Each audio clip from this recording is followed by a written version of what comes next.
Vous, vous êtes maître chien, vous préférez de loin, vous m'avez dit, vous baladez avec un chien plutôt qu'avec une canne. Oui, oui. Pourquoi? Qu'est-ce que ça change? Disons, la différence quand on travaille avec une canne, on balaye de gauche à droite et on doit être beaucoup plus attentif à des repères. Tandis qu'avec le chien, c'est le chien qui regarde pour vous, donc ça va en général beaucoup plus vite. Et alors on a l'esprit beaucoup moins préoccupé par le fait simplement que c'est le chien qui regarde pour nous. Donc, oui, et le chien, il répond à vos ordres, vous lui dites escalier, il va trouver les escaliers voilà. Si vous descendez du train. Absolument, vous descendez du train, vous dites allez chercher les escaliers, il va chercher les escaliers, puis il stoppe avant l'escalier. Et alors à ce moment-là, vous donnez 2 petits coups de canne, vous donnez l'ordre au chien de redémarrer, et puis il prend tous les escaliers. C'est pareil pour les passages pour piétons. Vous demandez, cherche les lignes.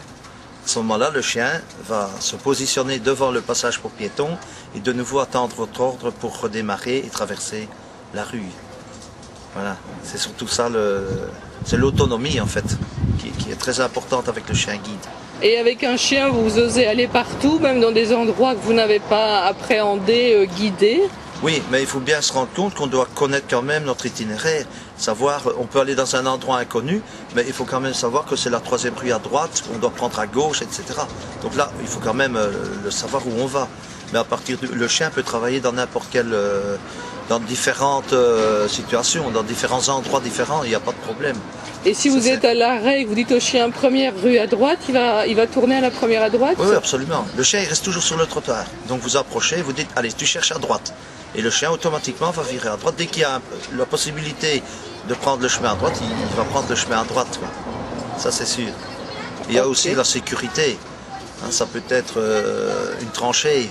Donc le chien il va stopper ou il va vous faire éviter, il va vous faire descendre sur la rue si c'est sur un trottoir. Il va vous faire contourner l'obstacle et vous remettre sur le trottoir. Donc c'est surtout aussi une question de sécurité. Ça peut être un train où les portes s'ouvrent du mauvais côté. Ça m'est arrivé dernièrement, c'est pour ça que je vous le dis. Et le chien n'a pas voulu descendre du train. Il a refusé. Donc là, je dois toujours écouter le chien. C'est lui qui voit, donc c'est la confiance, elle réside là. Donc le chien m'a empêché de descendre, il y avait une raison, je ne l'ai pas fait. Et en fait, on était du mauvais côté. Je serais descendu sur les voies. C'est une magnifique relation de confiance. Ah oui, c'est tout à fait extraordinaire. Ça, on ne fait qu'un. Ah, ok. Yeah, yeah.